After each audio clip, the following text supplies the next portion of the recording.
Welcome to Open Tuesday on BronxNet. I'm your host, Jericho Tran, filling in for Sanji Lopez. I'd like to invite you to get social with us at BronxNet TV on Instagram and Twitter, and BronxNet Community Television on Facebook.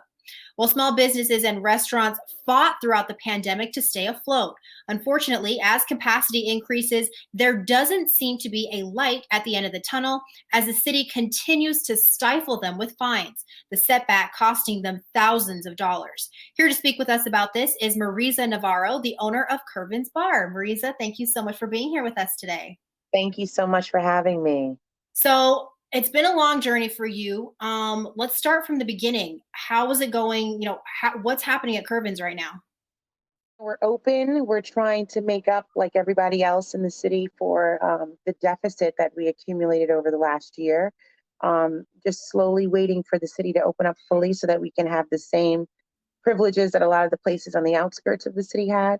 But it's been a long, hard road. More than half of the restaurants in the city have closed, and they're permanently closed, bars and taverns included. And on top of dealing with COVID, we had to deal with some racially motivated instances, I think, in the community that made it even harder for us. But we are turning the corner, and we are on the upswing and hoping for the best as we move forward. And you mentioned racially motivated incidents. Can you elaborate a little bit more on that? Sure. I had an officer who acted independently of the station. I have a great rapport with the 49th precinct, and I always did with this command in the past. I had a gentleman that before the COVID and the riots and whatnot, in the end of, I think it was December of 2019, or pardon me, January of 2020, decided to go to the community board and lie on me and just make up stories. Say we had brawls in the bar. He profiled me. He was only in the station a couple of months. He had come from Astoria. He's someone with a very checkered past, documented at that. And, he came in and took one look at me and just thought I was going to bring in, I guess, everybody off the street, and went to the community board and said that I was not only not an ally, but that we were a troubled spot. He began to call the SLA on me without anyone else in his station knowing. He was doing all this independently, and incited a inspection that was, it's almost like a novella of what happened. There's so many chain of events that were triggered. And unfortunately, he incited an inspection, which is what we have seen on different news broadcastings in the past, where I have SLA inspectors coming in with no mask, lying, saying that we have no mask on, and they're the ones that are unmasked, putting us at risk. I have everything from, the most petty, ridiculous fines during COVID for things like a cracked light socket, an unmounted fire extinguisher, use of an extension cord. Every dormant little way to find a fine and make money for the city. And again, it was triggered by this one officer. All of these events and, selling my name at the community board and blocking me from having an extension, all of these things costed me a lot of money. So unfortunately, the actions of this gentleman, who is now, disgraced, he has been removed from the station and transferred out. But I am the one who's left with the damages, and we have to find a way to not only get our reputation back, but also to give people the impression that we are, a good bar, a decent bar, and a place that you can come and enjoy yourself and relax and have something nice to eat and drink and be in your neighborhood and be in the Bronx.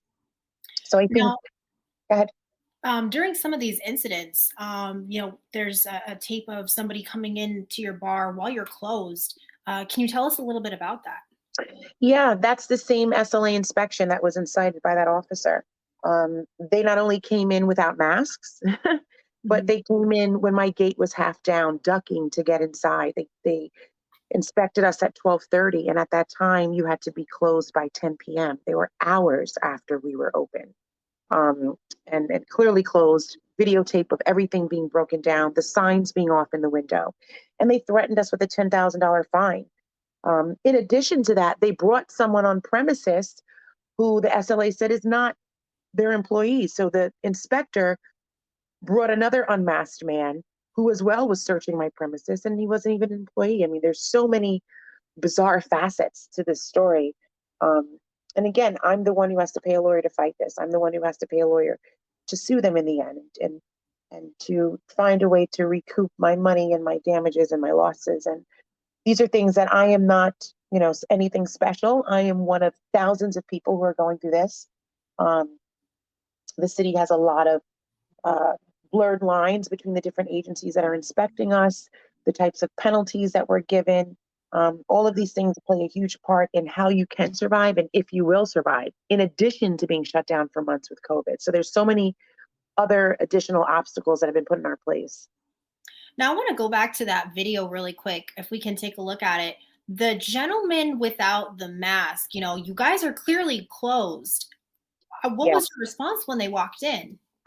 Well, they said that, we had done a news segment. I'm sure that you probably have heard Bronx News Channel 12. They do a We're Open segment. And so there's a sticker that said Bronx News Channel 12, we're open. So they use that as reason to say that we're open, even though every ordinary logical thing like the door, the sign, the time of night, the gate being down, were all things that showed we're closed. But they said since we had this small 1-inch decal on the far left side of the window, that meant that we were open. They use things that are not only not logical, but they aren't even visible to the average person who would be walking by or walking into our establishment. So it was clearly a deliberate attempt. It was a planned attempt.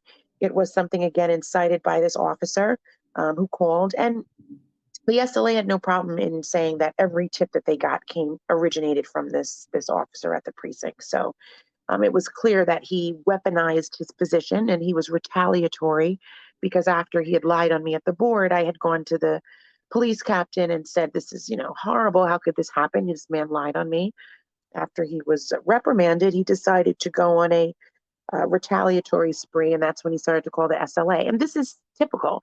This is how a lot of officers conduct themselves. This is how they weaponize their positions, and they get back at people, quote unquote, that don't agree with them or allow them to do whatever they do, and be above reproach. They're not used to being spoken to. They're not used to having consequences for their behavior. And when you conduct yourself in that way and you act that way, you find it almost unbearable when someone does say something to you. And that's why he acted out this way. And again, it's bad enough dealing with a global pandemic, but to have someone literally drilling holes in a boat and you're rowing is really difficult, especially when they are here for the community. Just to kind of give you another example, in this list of ridiculous things like cracked light sockets, use of an extension cord, an unmounted fire extinguisher, an out-of-date fire extinguisher. I mean, we were closed for months in COVID, so you have to kind of give us a little bit of leeway with something that was, 30 days out of date. They also said that we had dispensed liquor to an underage person. I mean, this was not only untrue, but the execution that they used to let us know was untrue. I received my list of fines and this SLA inspection in November. But they alleged in this inspection that back in March of the same year, which was basically 10 months prior, that I had sold liquor to one of their undercovers. If you're a police officer and you're here for the community and you're doing community, quote unquote, policing, and there's an establishment in your community that's selling liquor to someone underage, you would never wait 10 months to tell that business owner. You would never wait 10 months and put every minor in this community at risk. You would tell them immediately, you would ticket them immediately, like every other officer in bar does, and you would educate that owner immediately that they had done something wrong. You wouldn't wait 10 months. The only reason you're waiting 10 months is because you're looking to compile data and you're looking for a reason to shut them down. You're not looking to educate. You're not looking to protect these children in the community. You're looking to shut them down, or in this case, fabricate something and make up a date that's so far back, I can't get any video footage because it's 10 months ago.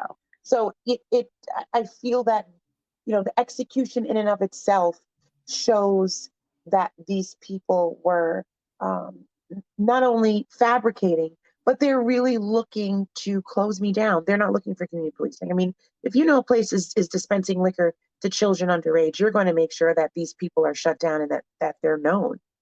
You're not going to keep that information. So So, what are you looking at right now as far as fines? Because it sounds like they've definitely dug up like a lot of stuff, and I know you've sounds like oh, you've been communicating with them. What are you looking at right now? about 60,000, about 60,000. We're hoping to get a negotiation down to about 20. Um, but it's significant. It's significant. And this is what happens when you want to put up a fight, when you don't want to go down, um, with just whatever people feed you, and you want to go out with a fight. These are the things that you have to be prepared to not only pay for, but explain. Um, sometimes to take a plea, for lack of a better response, and then fight it in the end, and then sue the agency, for breach of power. But these are serious things that happen to a lot of people in the city. If you're lucky enough to make it through COVID, you make it, and then this is the type of thing that you have to deal with. And for people that are watching this that do want to come to Kirvens, where can they find you? We are at 736 Lydig Avenue in the Bronx. We are in the Pelham Parkway section. We are one block off of White Plains Road, and on the border of the Morris Park Pelham Parkway section. We're the last stop before City Island.